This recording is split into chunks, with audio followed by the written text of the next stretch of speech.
ဆောင်ရွက်ကြဖို့တိုးပြီးတော့ဆောင်ရွက်ကြဖို့လိုအပ်တယ်တဲ့သေဆုံးပွားပြီးတဲ့အခါမှာဘာမှလှုပ်လို့မရပါဘူးတဲ့နောက်ပြီးတော့ဒီလိုငရင်လှုပ်သွားခြင်းဟာလည်း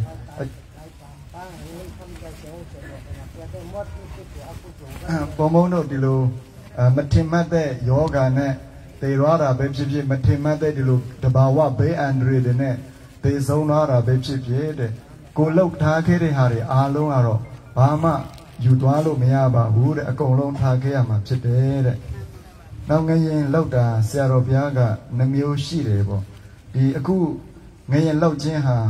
မိုင်ပေါင်း3000ကျော်လောက်သွားပါတယ်မိုင်ပေါင်းဘယ်လောက်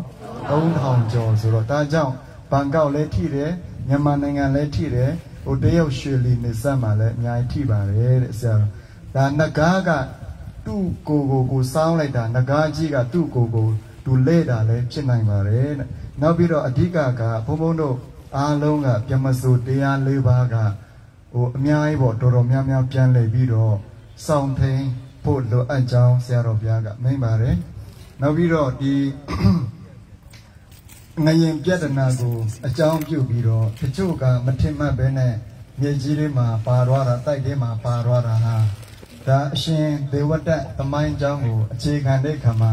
နေမြုပ်သွားတယ်ဆိုတာဒါလည်းပဲနေမြုပ်ခြင်းတစ်မျိုးဆိုတဲ့ဒုက္ခဝေဒနာမကောင်းတဲ့တကယ်အာဟုဒုက္ခကိုပေးတဲ့အရာလည်းဖြစ်နိုင်ပါတယ်တန်ဝေကရเสียပါပဲတဲ့အဲ့တော့ဘုံဘုံတို့တပ်ပေသင်္ခါရ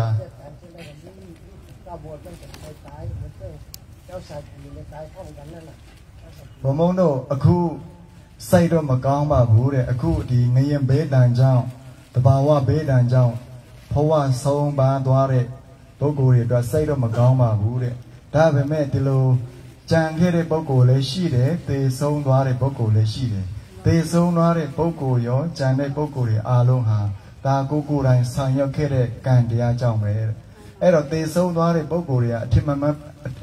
မထင်ပဲနဲ့ဒီလိုတိုက်ထဲမှာပြီးမိပြီးတော့သေဆုံးသွားတဲ့ပုဂ္ဂိုလ်ဟာ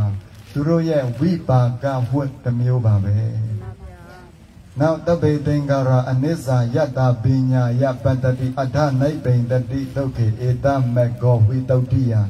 တပေသင်္ကာရဒုက္ခတပေသင်္ကာရအနတ္တသင်္ခါရတရားကိုယ်တိုင်စီမံခြင်းတဲ့စိတ်ကိုယ်တိုင်လှုပ်ခြင်းတဲ့စိတ်ကနေပြီးတော့ပေါက်ဖွာပြီးဆောင်ရွက်တဲ့ခရကံဝစီကံမနောကံအားလုံးဟာသင်္ခါရလို့ခေါ်ပါတယ်အဲသင်္ခါရတရားအားလုံးဟာကိုယ်တိုင်ဆောင်ရွက်တာပဲဖြစ်ကံတရားပဲပြောဒီလိုဆောင်ရွက်တဲ့အချိန်ခါကာလကိုပဲပြောအားလုံးကတော့အနိစ္စမမြဲခြင်းဒုက္ခဆင်းရဲခြင်းနဲ့အနတ္တအစိုးမရခြင်းတွေပါပဲတဲ့အဲ့ဒါတွေကိုကောင်းကောင်းပညာယပတ္တိဓမ္မဒိဋ္ဌိဉာဏ်နဲ့မြင်ဖို့လိုအပ်တယ်ပေါ့ဓမ္မဒိဋ္ဌိဉာဏ်နဲ့မြင်အပ်ဖို့ဆိုတာကဘုန်းတော် we have to see and certain clearly what happening for example in impermanent anicca suffering and dukkha and non-self that according to the Buddha teaching ဒီဟာတွေကိုအားလုံးကကောင်းကောင်းမွန်သိနိုင်ဖို့ဆိုတော့ဘယ်လိုမျိုးမျက်စိနဲ့သိရမှာတော့ဆိုရင်ဆရာတော်ဘုရားကခုနဓမ္မာဒိဋ္ဌိဉာဏ်ဆိုတဲ့မျက်စိနဲ့ကြည့်ရမယ်ဘယ်လိုမြင်ရမှာတော့ဒီဟာကအနိစ္စတဘောပဲကောင်းကောင်းမြင်ဖို့ဒါကဒုက္ခတဘောပဲဒါကအနတ္တတဘောပဲဒါကကံရဲ့အနတ္တတဘောတရားပဲဆိုတာသိမြင်နိုင်ဖို့အကြောင်းအကျိုးကိုစင်ကြင်သိနိုင်တဲ့ဉာဏ်ဟာဓမ္မာဒိဋ္ဌိဉာဏ်လို့ခေါ်တယ်နောက်ပြီးတော့အနတ္တအစိုးမရခြင်းဆိုတာကဘုံဘုံတို့ဒီထေရဝါဒဗုဒ္ဓစာပေမှာကြတော့အနတ္တတရားမဟာယာနဗုဒ္ဓစာပေမှာကြတော့သုံးညတ္တတရားလို့ခေါ်ပါတယ်တူပါပဲတဲ့ဘယ်လိုပြင်ဖြစ်စေဘုံဘုံတို့အားလုံးဒီဒုက္ခခံစားရတာတော့ဒီသူမဆိုဘဝရေလို့ရရှိလာတဲ့ခါမှာတူပါပဲတဲ့အထနိဗ္ဗိန္တတိဧတမကောဝိတုဒ္ဓိယဒုက္ခေဒီ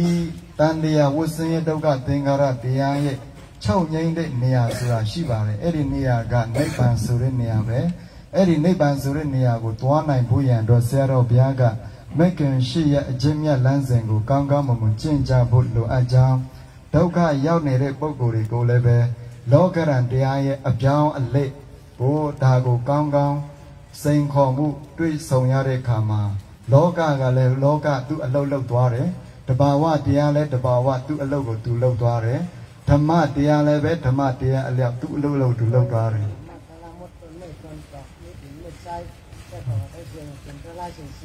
ဓမ္မတရားဆိုတာတဲ့ဟိုဗုဒ္ဓရဲ့ကျမ်းစာတွေကနေဓမ္မတရားလို့တချို့ကမြင်ပါတယ်အဲ့ဒါမဟုတ်ပါဘူးတဲ့ဘုံဘုံတို့အားလုံးမြင်တွေ့နေရတဲ့တဘာဝပတ်ဝန်းကျင်တွေအားလုံးဟာတေးသေးချာချာကြည့်လိုက်ရင်ဒါတရားပဲနော်နောက်ပြီးတော့ကိုယ့်ရဲ့ခန္ဓာကိုယ်တွင်းမှာရှိတဲ့ရုပ်ခန္ဓာရုပ်ပိုင်းဆိုင်ရာစိတ်ပိုင်းဆိုင်ရာအားလုံးကိုတေချာဘုံဘုံတို့ဉာဏ်အမြင်မျက်စိဝိပဿနာဉာဏ်အမြင်မျက်စိနဲ့ကြည့်တဲ့အခါမှာအကုန်လုံးကဓမ္မတရားဖြစ်ပါတယ်လို့ဆရာတော်ဘုရားကမိန့်ပါတယ်အဲ့တော့ဘုံဘုံတို့အားလုံးဒီဒုက္ခဆင်းရဲကိုကျော်လွှားနိုင်ဖို့ရန်အတွက်မြတ်စွာဘုရားကပါရမီတော်ဆိုရင်ဒီအပူသောကတွေကိုကင်းပြောက်ရန်အတွက်ဘုံဘုံတို့ဗုဒ္ဓဂေါရမမြတ်စွာဘုရားမိန့်မာထားတဲ့နိဗ္ဗာန်ရောက်ကြောင်းအကျင့်ကောင်းကိုဆက်လက်ပြီးတော့ကြိုးစားအားထုတ်ကြဖို့ပါပဲပါရတရားအားလုံးဟာလူတွေကိုကောင်းအောင်သင်ကြားကြပေးတယ်ဆိုပေမဲ့ဗုဒ္ဓဂေါရမဗုဒ္ဓမြတ်စွာဘုရားရဲ့တရားတော်ကတော့ဒီအားလုံးရဲ့ချုပ်ငြိမ်းရာကိလေသာချုပ်ငြိမ်းရာဒါနလောဘဒေါသမောဟမရှိရာနိဗ္ဗာန်ကိုညွှန်ပြနိုင်တာဗုဒ္ဓဘုရားရှင်တဆူဒီတာတရားဓမ္မဖြစ်ပါကြောင်းမိန့်ပါပါတယ်နောက်ပြီးတော့ဘုန်းဘုန်းတို့ဒီပဒကဘာမှာဘုရားငါးစုဖွင့်နေဆိုတဲ့အကြောင်းကကုတန္တကောဏဂုံကတ္တပဂေါရမအရိယမေတ္တရာမြတ်စွာဘုရားအဲ့ဒီကကုတန်မြတ်စွာဘုရားလက်ထက်တုန်းကဆိုရင်ဘုန်းဘုန်းတို့လှသက်တန်း4000ရှိတယ်ကောဏဂုံဘုရားလက်ထက်ဆိုရင်လှသက်တန်း3000ရှိတယ်ကရဗမြတ်စွာဘုရားလက်ထက်လှသက်တန်း2000ရှိတယ်ဂေါရမမြတ်စွာဘုရားလက်ထက်ကတော့ချက်ချင်းကြသွားတယ်လှသက်တန်း100ပဲရှိတယ်ပေါ့နော်အဲ့ဒီလှသက်တန်း100ကနေပြန်ပြီးတော့ဘုန်းဘုန်းတို့အခုဆိုရင်အသက်85 86ဆိုရင်တိတ်မရှိကြတော့ပါဘူးတဲ့သေဆုံးကြတာများပါတယ်အဲ့တော့ဘာကြောင့်သေဆုံးကြတာများတာလဲဆိုတာလောဘဒေါသမောဟမာနတာဏဥပါဒံကိလေသာတရားတွေကြောင့်တဲ့နောက်ပြီးတော့ COVID-19 ပေါ့ပြီးခဲ့တဲ့ကိုဗစ်ရောဂါလည်းပဲဒီလိုသေဆုံးကြတာတဲ့ဒီထက်မကဒီဗုဒ္ဓရဲ့တရားဓမ္မကိုပြန်ကြည့်တဲ့အခါမှာပို့ပြီးတော့လူတွေကဒုက္ခရောက်ပို့ပြီးတော့သေဆုံးအောင်မှာဖြစ်ပါတယ်တဲ့အဲ့တော့ဘုံဘုံတို့အားလုံးပြမစိုးတရားလေးပါလို့ခေါ်တဲ့မေတ္တာကရုဏာမုဒိတာဥပေက္ခဒီတရားလေးမျိုးကိုတည်တည်ကြကြလက်ကင်ထားကြဖို့လိုအပ်ကြောင်းဘုံဘုံတို့တက်တန်းတွေကဒီလိုဆုပ်ရုပ်သွားပြီးတော့အသက်10နှစ်ထိဘုံဘုံတို့နေကြမှာဖြစ်တယ်တဲ့တက်တန်း10နှစ်ပြည့်တဲ့အခါမှာလူရဲ့တက်တန်းကပြန်တက်လာမယ်ပြန်တက်လာပြီးတော့ပေချိန်ဘယ်လောက်ထိတက်လာလဲဆိုရင်လူတက်တန်း3သိန်းလောက်တော့ပြန်တက်လာမယ်အခုတော့ဂျာကြောင့်စုပ်ကဆိုတာတက်တန်းလဲဆုပ်ရုပ်သွားတယ်အဲ့တက်တန်းဆုပ်တာကို10နှစ်အထိဆုပ်သွားအောင်ပါအဲ့တော့အခုလူတက်တန်းက180လို့ဆိုပေမဲ့နောက်ထပ်ဘုံဘုံတို့ကြာလာတဲ့နေများအသက်က10နှစ်ပဲနေကြမှာဖြစ်တယ်အဲ့ဒီ10နှစ်ကနေပြီးတော့လူကအနည်းငယ်ကြံတဲ့ခါမှာဒီကုသိုလ်တရားပေါ့အဓိကကုသိုလ်တရားပြမစိုးတရား၄ပါးကိုလက်ကင်ထားကြတဲ့လူတစုရာကြံပြီးတော့လူရဲ့တက်တန်းက3သိန်းအဲ့ဒီလူတက်တန်း3သိန်းပြန်ရောက်တဲ့ခါမှာမှသာလဲအရိယမေတ္တရာမြတ်စွာဘုရားကပုံပေါ်မှာတဲ့အဲ့တော့ဘယ်လိုပဲဖြစ်ဖြစ်ဘုံဘုံတို့လူရဲ့တက်တန်းကနောက်ထပ်7သိန်းလောက်ဘုံဘုံတို့နေထိုင်သွားကြမှာဖြစ်တယ်အဲ့တော့လူတက်တန်း7သိန်းရောက်တဲ့အခါမှာမှဘုံဘုံတို့အရိယမေတ္တရာမြတ်စွာဘုရားပုံပေါ်မှာပေါ့အခုအားလုံးသိနေတဲ့ဗာရာဏသီဆိုတဲ့မြို့တော်ကြီးဟာလည်းပဲကေတုမတိရာဇဌာနီဆိုပြီးတော့အဲ့ဒီနေရာမှာအရိယမေတ္တရာမြတ်စွာဘုရားကပုံပေါ်မဲ့ဆိုတဲ့အကြောင်းဆရာတော်ဘုရားကမိန့်ကြားပါတယ်အဲ့တော့မြတ်စွာဘုရားဂေါရမလည်းပဲဘုန်းတို့သစ္စာ၄ပါးနဲ့ဝိမု ക്തി ဒုက္ခဒီတဘာဝဖြစ်တဲ့ကိလေသာတရားကိုလွတ်ငြိမ်းချမ်းသာခွင့်ဆိုတဲ့ချင်းဆိုတဲ့ဝိမု ക്തി ဒုက္ခကို49ရက်ခံစားစံစားပြီးတော့ကျွတ်ထိုက်တဲ့ဝိနည်းတတ္တဝါတွေကိုကျွတ်တယ်အဝိနည်းတတ္တဝါဆိုတဲ့မကျွတ်ထိုက်တဲ့ကျွတ်လို့လည်းမရတဲ့ပုံကိုယ်တွေလည်းရှိနေပါတယ်အဲ့ဘယ်လိုပဲဖြစ်ဖြစ်မြတ်စွာဘုရားတိုင်းကဂယုဏထားပြီးတော့ ဒီတမ္မာဒိဋ္ဌိညာဆိုတဲ့ခုနဘုံပြောတဲ့အနိစ္စဒုက္ခအနတ္တကံကံအကျိုးတရားကိုယုံကြည်တဲ့ဉာဏ်ရှိတဲ့ပုဂ္ဂိုလ်အပိုင်းဟာမြတ်စွာဘုရားကယဟန္တာဖြစ်တဲ့တိုင်အောင်ကေချွတ်သွားမှာတရားနဲ့ကေချွတ်သွားမှာဖြစ်တယ်တဲ့အဝိနည်းတတ္တဝါဆိုတာမိစ္ဆာဒိဋ္ဌိပဲတဲ့မိစ္ဆာဒိဋ္ဌိဆိုတာဘုန်းတို့လောကရဲ့အကြောင်းဓမ္မရဲ့အကြောင်းဘာမှမသိဘူးနောက်ပြီးတော့အနိစ္စဒုက္ခလည်းမသိဘူးနောက်ပြီးတော့ကံရဲ့အကျိုးတရားလည်းမသိတဲ့ပုဂ္ဂိုလ်ကိုမိစ္ဆာဒိဋ္ဌိလို့ခေါ်ပါတယ်အဲကြောင့်အဲ့ဒီပုဂ္ဂိုလ်တွေကြတော့ထားခဲ့ရမှာဖြစ်တယ်တဲ့မိတို့ပြင်ဖြစ်စေဘုံဘုံတို့ဝိနည်းတတ္တဝါဘုံဘုံတို့အားလုံးကျွတ်ထိုက်တဲ့ပုဂ္ဂိုလ်ဖြစ်ချင်ကြရဲ့လားဖြစ်ချင်ပါတယ်ဖြစ်ချင်ကြတယ်ဆိုရင်တဲ့မြတ်စွာဘုရားမိန့်မာထားတဲ့မက်ကင်ရှင်ရဲ့အကျင့်မြတ်လမ်းစဉ်ကိုသာလိုက်နာကျင့်သုံးကြရမှာဖြစ်တယ်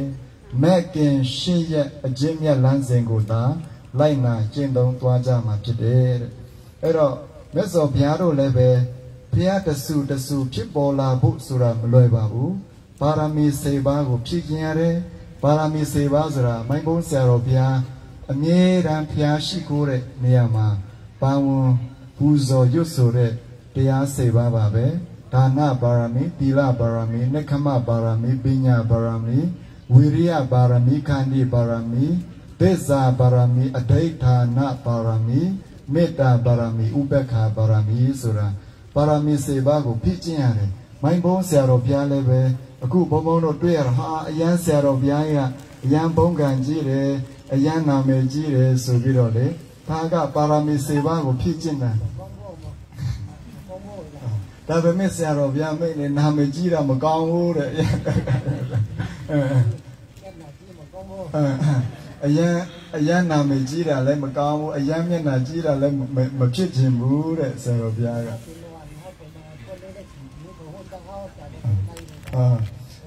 ဟိုဆရာတော်ဘုရားလေဆရာတော်ဘုရားကဖြစ်နိုင်ရဆိုရင်တဲ့ဟိုကိုရင်လေးဘဝကိုရောက်ကျင်တာတဲ့ကိုရင်လေးဘဝတော့ဘယ်သူမှလာလည်းမထီဘူးနောက်ပြီးတော့ဈေးလေးသွားတာလည်းဘယ်သူမှမသိဘူးပေါ့အခုကတော့အဲ့လိုလုံးလုံးမရဘူးပေါ့နော်ဒါကလည်းပဲအနစ္စဆိုတဲ့တဘာဝတရားရဲ့သင်္ကေတပြရုပ်တစ်ခုပါပေါ့အဲ့တော့ပါရမီ7ပါးအပြင်ပါရဖြည့်ကျင့်ရလို့ဆိုရင်စွန့်ချင်းကြီး5ပါးကိုဖြည့်ကျင့်ရတယ်ဒါကြောင့်ဆရာတော်ဘုရားကြီးလိုက်ရာစုပါနဲ့ဆရာတော်ဘုရားဆိုအမြဲတမ်းစွန့်နေရတယ်စွန့်ချင်းနေရတယ်နော်အဲ့ဒါကလောကိုလောရမယ်ဘုရားလောင်းတိုင်းဘုရားရှင်တိုင်းဖြည့်ကျင့်ရမယ်စွန့်ချင်း5ပါးတွေပါအဲ့တော့ပါရမီပြည့်စင်ဆိုရင်လည်းပဲဂေါရမမြတ်စွာဘုရားရဲ့စတ်တော်ထဲမှာကြည့်တဲ့အခါမှာလူဖြစ်လိုက်နတ်ဖြစ်လိုက်တိရစ္ဆာန်ဖြစ်လိုက်နေပဲအဲ့တော့ဆရာတော်ဘုရားလည်းပဲဘဝပေါင်းများစွာဒီလိုနဲ့ကျင့်လည်ရမယ်အရိယမေတ္တရားမြတ်စွာဘုရားဖြစ်မဲ့ပုဂ္ဂိုလ်တစုလည်းပဲဒီလိုပဲဖြစ်သွားနေရမှာဖြစ်တယ်တဲ့နောက်ပြီးတော့ဘုံဘုံတို့ဒါကိုအပြင်ဘုံဘုံအနန္တ5ပါးကိုအမြဲတမ်းမမေ့မလျော့ဖို့လိုအပ်ကြောင်းအကုသိုလ်ကိုရှောင်ရှားပြီးတော့ကုသိုလ်တရားပွားများဆောင်ရွက်ကြဖို့စိတ်ကိုအမြဲတမ်းဖြူစင်ဆောင်ရွက်ဖို့မြတ်စွာဘုရားကဓမ္မပဒတရားတော်တွေမှာလာတဲ့အတိုင်းတပ္ပပါပတ္တအာကရဏံကုတရတဥပတံပတ္တသစိတ်တပရိယောတပဏဣတံဗုဒ္ဓနာတာရဏံဆိုတာဘုရားရှင်တိုင်းဘုရားရှင်ရဲ့တိုင်းရဲ့ဩဝါဒအဆိုဆုံးမှာကိုအားလုံးလက်ကင်ကျင့်သုံးဖို့လိုအပ်ကြောင်းနောက်ဆရာတော်ဘုရားကခန္ဓာအာယရဏဓာတ်ဒီသဘောတရားလေးတွေခန္ဓာဆိုတဲ့ရုပ်ခန္ဓာရဲ့အစုရဲ့နောက်ပြီးတော့နာမ်ခန္ဓာဆိုတဲ့စိတ်ခန္ဓာအစုတွေရှိတယ်သူလည်းအကြောင်းရှိတယ်သူတို့လည်းဓာတ်သဘောတရားတွေရှိတယ်အဲ့ဒီဓာတ်သဘောတရားခန္ဓာအာယရဏဓာတ်ရုပ်နာမ်ပဲပြောဘုံဘုံတို့အားလုံးကအဓိကကုံလုံးကသူ့ဟာနဲ့သူအကြောင်းအကျိုးကျင်လည်နေရတာပဲအကြောင်းအကျိုးကျင်လည်မှုကိုပဋိစ္စသမုပ္ပါဒ်လို့ခေါ်တယ်ဒါကြောင့်ပဋိစ္စသမုပ္ပါဒ်ရဲ့အနုလုံးပဋိစ္စသမုပ္ပါဒ်တရားတော်ရဲ့ပဋိလုံးဆိုပြီးတော့ဆရာတော်ဘုရားကမိန့်တယ်အဓိကမတိခြင်းဆိုတဲ့မောဟအဝိဇ္ဇာကြောင့်တန်တရားရှိတယ်မတိခြင်းဆိုတဲ့အမောဟအဝိဇ္ဇာမရှိတော့ဘူးဆိုရင်တန်တရားတိုးတယ်ဆိုတဲ့အကြောင်းပေါ့ဝေဒနာဖြစ်တယ်ခံစားမှုတွေဖြစ်တယ်ဒေါကတွေဖြစ်တယ်ဇိုးရင်မှုတွေဖြစ်တယ်ဆိုတာလည်းပဲဘုံဘုံတို့ဒီလိုခန္ဓာကြောင့်နောက်ပြီးတော့မတိ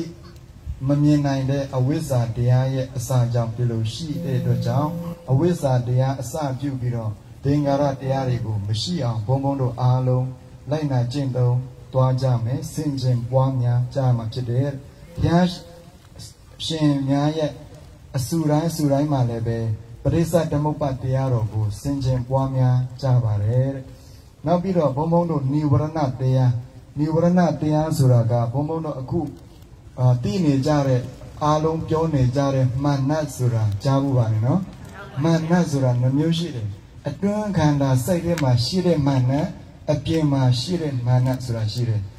အပြင်မှာရှိတဲ့မာနဆိုတာကခုနဘုံဘုံတို့တခြားကိုယ်ကိုအစင်မပြေလို့သူမဟုတ်တစ်မျိုးမျိုးလို့အဲ့ဒါကိုလာပြီးတော့တတိပေးတဲ့မာနတွေနောက်ပြီးတော့တခုခုနဲ့လာပြီးတော့တိုက်ခိုက်တဲ့မာနတွေရှိပါတယ်အဲ့ဒီအပြင်စိတ်သေးတရားကျင့်ကြံပွားများအထုတ်တဲ့ပုဂ္ဂိုလ်တိုင်းအလုပ်တွေကြိုးစားပြီးတော့မိမိကောင်းကျိုးအများကောင်းကျိုးကြိုးစားတဲ့ပုဂ္ဂိုလ်တိုင်းနိဝရဏတရားဆိုတာအဲ့ဒါတရားလည်းပဲမာနကမေသန္တအပြာပါဒသီနာမိဋ္ဌမစ္ဆာဒိဋ္ဌိဩဒိစ္စကောကုဇဆိုပြီးတော့ဝိသိကိစ္စပေါ့ကာမေသန္တဆိုတာအယံလောဘတွေကြီးပြီးတော့အဲ့လိုမျိုးဖြစ်တဲ့ဟာအဲ့ဒါလည်းပဲဘုံဘုံတို့ကမ္မဂုဏ်တရား၅ပါးရဲ့အပေါ်မှာအယံအစွန်းရောက်တဲ့လောဘတရားအဲ့ဒါလည်းပဲမှန်တဲ့မျိုးပဲတဲ့စိတ်ထဲမှာရှိရင်လေနောက်ပြီးတော့ဗျာပါဒစိတ်ထဲမှာလုံးဝမခံမရဖြစ်တဲ့ဒေါသလည်းပဲအဲ့ဒါစိတ်ထဲအတွက်မာနတစ်ခုပါပဲတဲ့နောက်ပြီးတော့ဘုံဘုံတို့ဌိနမိဋ္ဌဆိုတာဘုံဘုံတို့တခါတည်းဘာမှမလုပ်ချင်ဘူးကိုယ်လက်မအီမတာဖြစ်တာထိုင်းမိုင်းဖြစ်နေတာအိတ်ကျင်နေတာအဲ့ဒါလည်းပဲဘုံဘုံတို့ပြင်းကြီးဖြစ်နေတာအဲ့ဒါလည်းပဲဘဝအတွက်မတိုးတက်အောင်လာပြီးတော့နောက်ဆက်တဲ့မာနတရားတစ်ခုပဲနောက်ပြီးတော့အောက်ဒိစ္စကုတ်ကုတ်ဆဆိုတာဘုံဘုံတို့စိတ်ပြန့်လွတ်နေတာတချို့ဘုံခန္ဓာကိုယ်နဲ့စိတ်နဲ့ကလုံးဝမကပ်ဘူးအဲ့စိတ်အယံပြန့်လွတ်တာလည်းပဲအဲ့ဒါမာနတစ်မျိုးပဲတဲ့နောက်ကုတ်အယံတချို့ဆိုရင်တဲ့ဘာဖြစ်လို့စိတ်ပြန့်လွတ်တာတော့ဆရာတော်အခုပဲမိတ်ပါတယ်အယံစဉ်းစားတာများတယ်စဉ်းစားတာများခြင်းဟာစိတ်များလို့တဲ့ဘာဖြစ်လို့စိတ်များလို့ဒါကြောင့်စိတ်မများအောင်ဆိုရင်တော့ကြိုးစားမယ်မစဉ်းစားအများမစဉ်းစားတော့ဘူးအများမစဉ်းစားတဲ့အခါမှာအောက်ဒိစ္စတွေနိဝရဏဆရာတော်ဘုရားကမြန်မာလိုပဲပြောအများစဉ်းစားရင်အရန်ကောင်းကြိုက်တယ်ရန်ကောင်းကြိုက်တယ်နောက်ပြီးတော့နောက်ဆုံးအနေနဲ့ကောက်ကုတ်ဆဆိုတာနောင်တတရားဘာတရားတော့နောင်တဖြစ်တယ်ဒါကြောင့်ဆရာတော်ဘုရားကသူလှုပ်ခြင်းနဲ့လှုပ်ဆိုရင်ဒီနေ့လှုပ်လိုက်ရမှနောင်တဆိုတာအရန်မာနတစ်မျိုးပဲစိတ်အတွက်အရန်ခုပြန်ပြီးတော့ကိစ္စကပြီးပြီဒါပေမဲ့အဲ့ဒီဟာကောင်းဆိုးအာယုံကရောက်ပြီးတော့လေလာပြီးတော့စိတ်ထဲမှာလုပ်ငန်းလေးမှာလာပြီးတော့တိုက်ခိုက်တတ်တယ်တဲ့နောင်တမှုကနောင်တပူပန်မှုမရှိအောင်ဘုံဘုံတို့အားလုံးဒီ time is limited ဆိုတဲ့အတိုင်းအချိန်ဟာအမြဲတမ်းသူ့အကန့်အသတ်နဲ့သူရှိတဲ့ကြောင့်ဘုရားလည်းပဲအကန့်အသတ်ရှိတယ်လုပ်ငန်းဆောင်တာများလည်းပဲအကန့်အသတ်ရှိတယ်အကန့်အသတ်ရှိတဲ့ဘုံဘုံတို့ကာလအခြေအနေဘဝအခြေအနေကြည့်ပြီးတော့ဘာမစိုးကောင်းကောင်းမွန်မွန်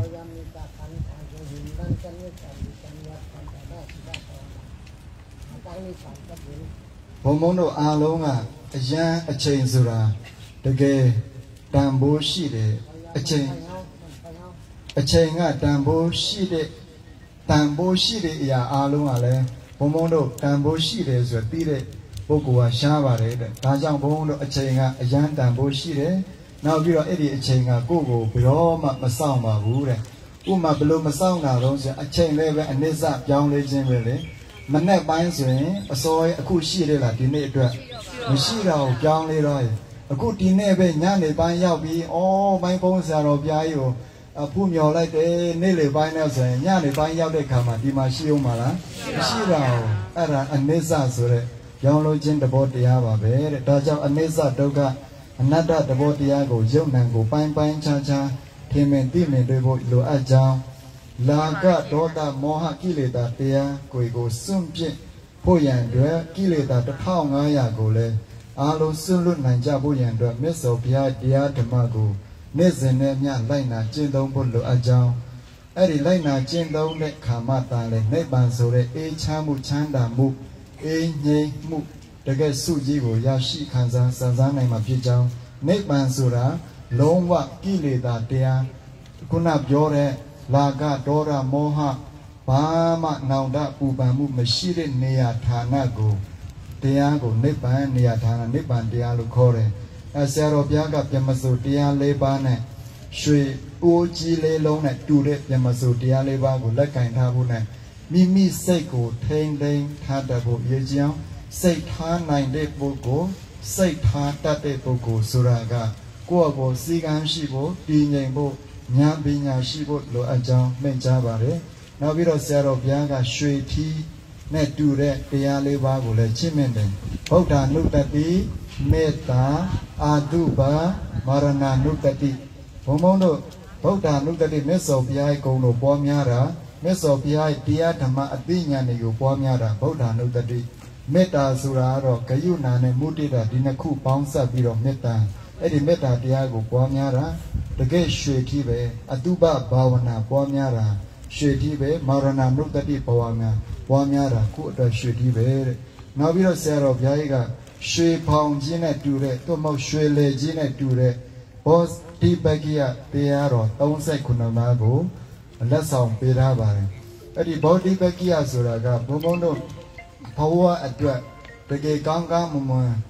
ဒီပစ္စုပန်ဘဝမှာရောတခြားဘဝနိဗ္ဗာန်ရတဲ့ဘဝတိုင်အောင်ရွှေဖောင်ကြီးနဲ့ရွှေလေကြီးနဲ့စီးပြီးတော့ဘဝခရီးကိုနင်ကြားမှာဖြစ်တယ်အဲရွှေဖောင်ကြီးဆိုတဲ့ဘောတိပကိယတရား39ပါးအဲ39ပါးဆိုတာကတတိပဋ္ဌာန်တရား၄ပါးသမပဋ္ဌာန်တရား၄ပါးအိဋ္ဌိပတ်တရား၄ပါးအိန္ဒြေတရား၅ပါးအိုတရား၅ပါးဘောဇင်အဲ့ဒီပိုတရား၅ပါးဆိုတာကတတ္ထာဘိုဝိရိယဘိုတတိဘိုသမာဓိဘိုပညာဘိုအဲ့ဒါ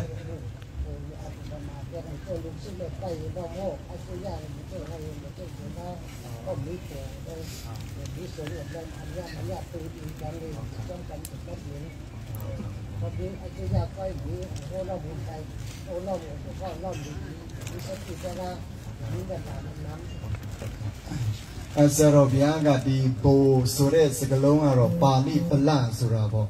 ပလဆိုတာကဘဝရဲ့စွမ်းအားလို့ခေါ်တယ်။ဒါခေါ်တော့ဘဝရဲ့စွမ်းအားအဲ့ဒီဘဝရဲ့စွမ်းအားကယုံကြည်မှုရှိတာ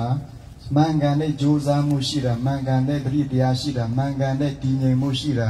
မှန်ကန်တဲ့ဉာဏ်ပညာရှိတာကိုစွမ်းအားပဲတဲ့အဲ့ဒီစွမ်းအားတရား၅မျိုးဆိုတာပိုကဘာနဲ့တူလဲဆိုတာဆရာတော်ဘုရားကထပ်ပြီးတော့ဥပမာပေးခိုင်းပါတယ်ဘုံဘုံတို့အစိုးရနဲ့လူပုဂ္ဂိုလ်နဲ့လူဘုံဘုံတို့ပြည်သူလူထုနဲ့အစိုးရက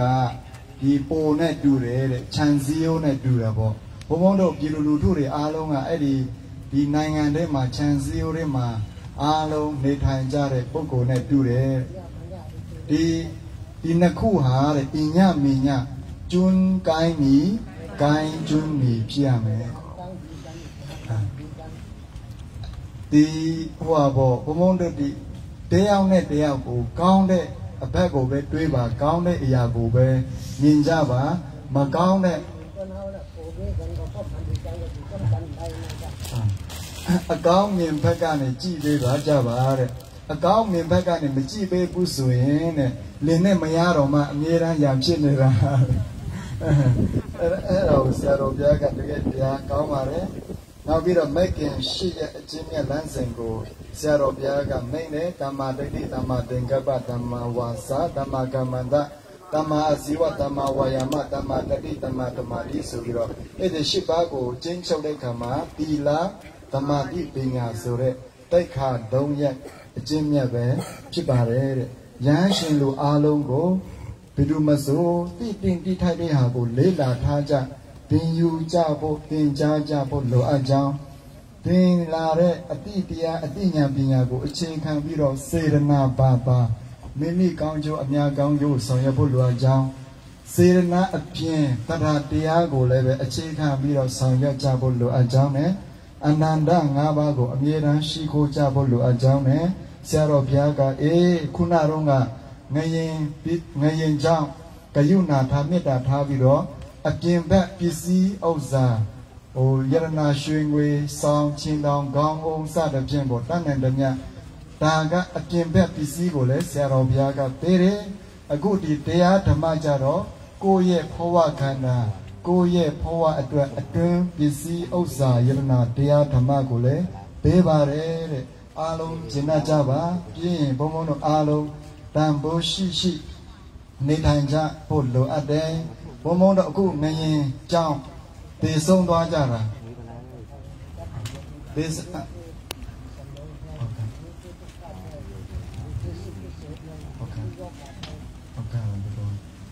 ကိုင်းငရင်ကြောင်း3000ကျော်တည်ဆုံးသွားတာဓမ္မတာအိုနာတေရတခုကိုပြန်တွေးပြီးတော့မာရဏနုတ္တိပွားနာပွားများကြဖို့လိုအပ်ကြောင်းနောက်ဆုံးအနေနဲ့အကျိုးအကြောင်းတရားကိုဆင်ခြင်ပြီးတော့ကိုယ်ဥစ္စာအစိတ်ကကိုယ်တိုင်ဆောင်ရွက်ခဲ့တဲ့ကိုယ့်ကုသိုလ်ကံတရားပါပဲလို့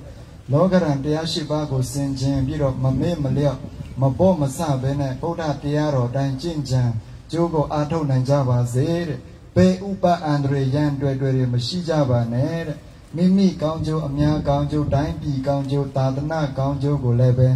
ပြန်မဆိုတရားလက်ကင်ထားကြပြီးတော့ညီညွတ်နဲ့ဆောင်ရွက်ကြဖို့ညီညွတ်နဲ့နေထိုင်ကြပါညီညွတ်နဲ့နေထိုင်ကြ၍မြန်မာနိုင်ငံကြီးအေးချမ်းပါစေအားလုံး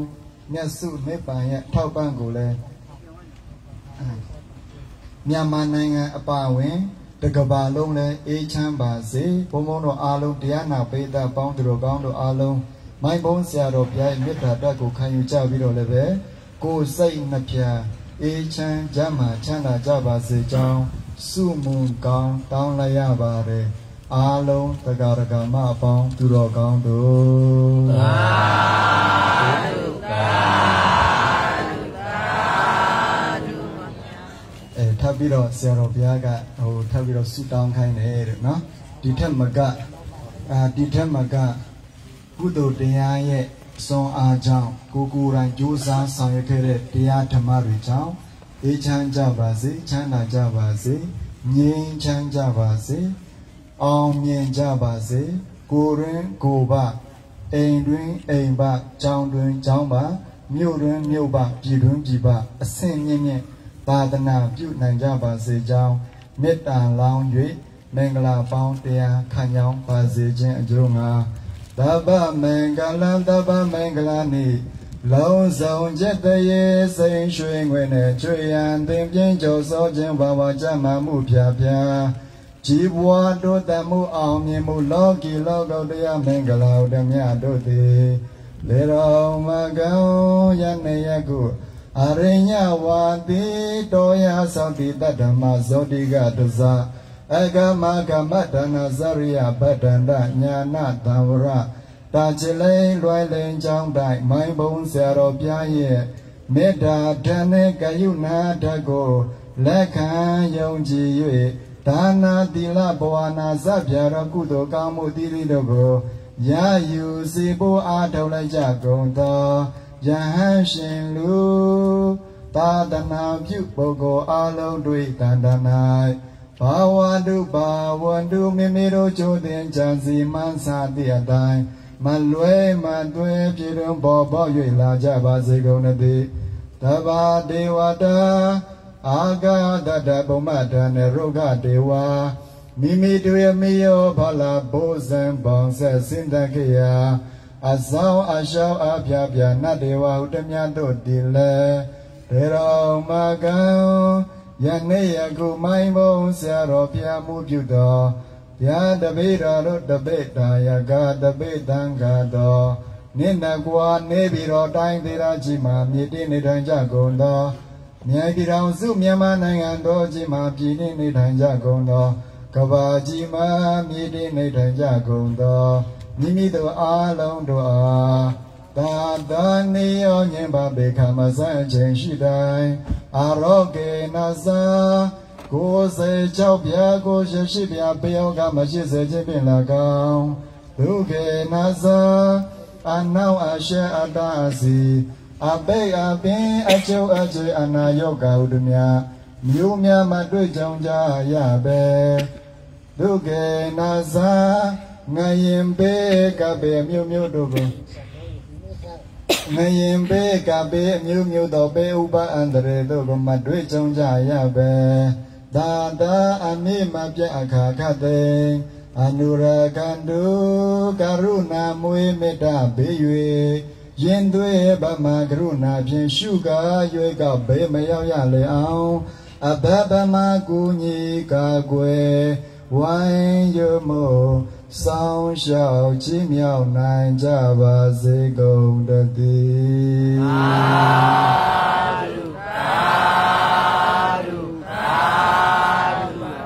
ီနေ့အလုံးကုသိုလ်ရတော့ပါပြီတဲ့။ဘာရလဲ။ကုသိုလ်ရပါဗျာ။ဒီရတိညရှိတဲ့ကုသိုလ်ကို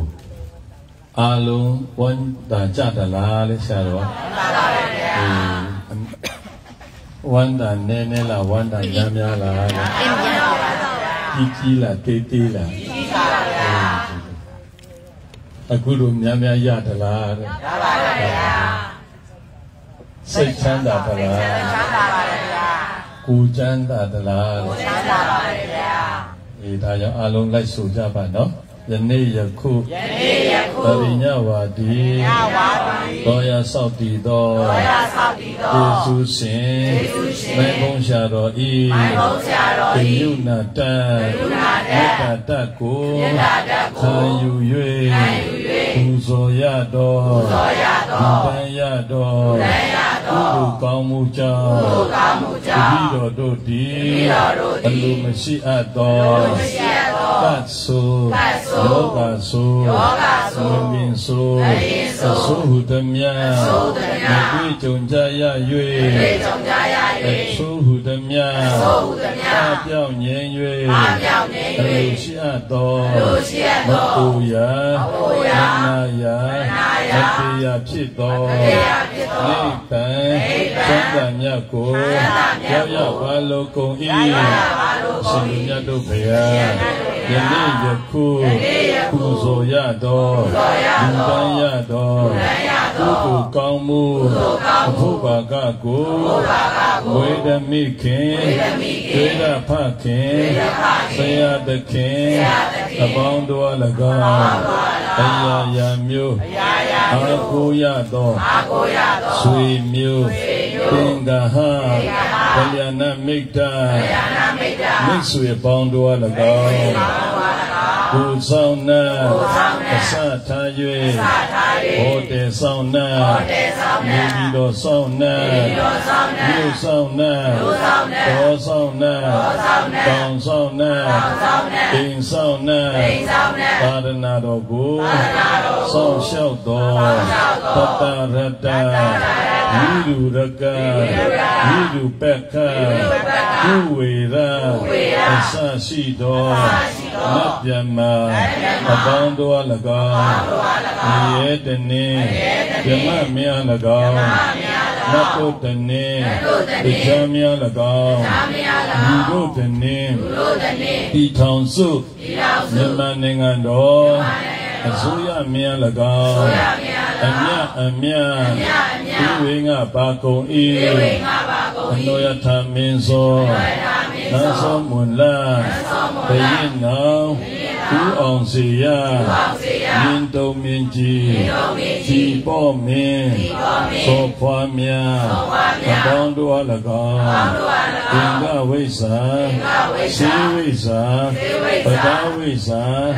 တံဝိဇ္ဇာသမဝိဇ္ဇာဝိဇ္ဇာအပေါင်းတို့အ၎င်း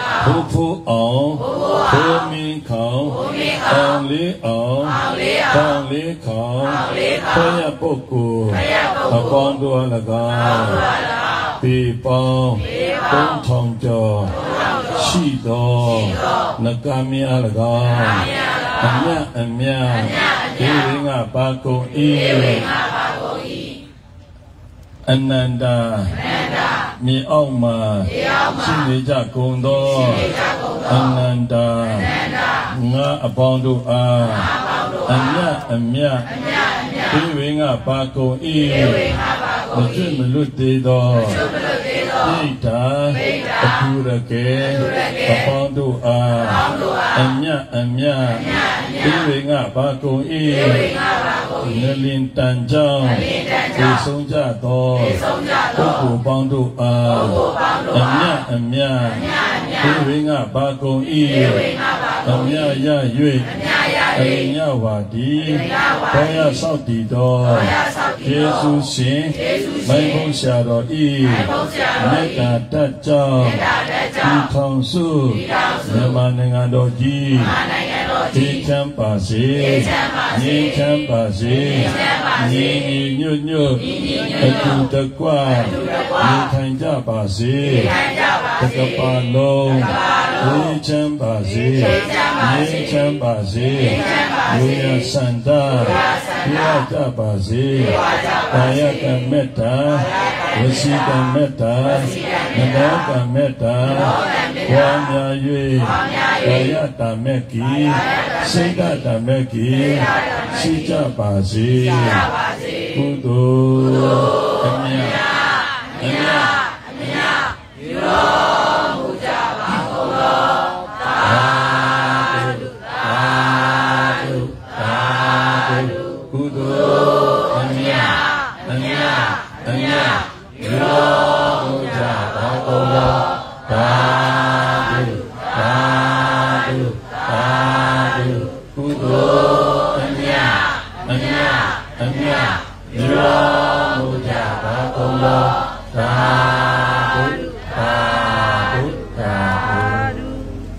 Om Bila Hik Om Bila Hik Amma Bidya Ando Bodhiya Mulita Jananandi Udana Ewa Mewa Sayo Hodu Sayadu Saya Mingale Dajana Mahagava Azakadiya Namyuma Wadu Dasinda Kewe Mindo I Nandi Wudano Sayayon Swinjong Bidilong Da Pjendene Nidem Pompyo Ade Dosiba Mutatado Buddha Doghan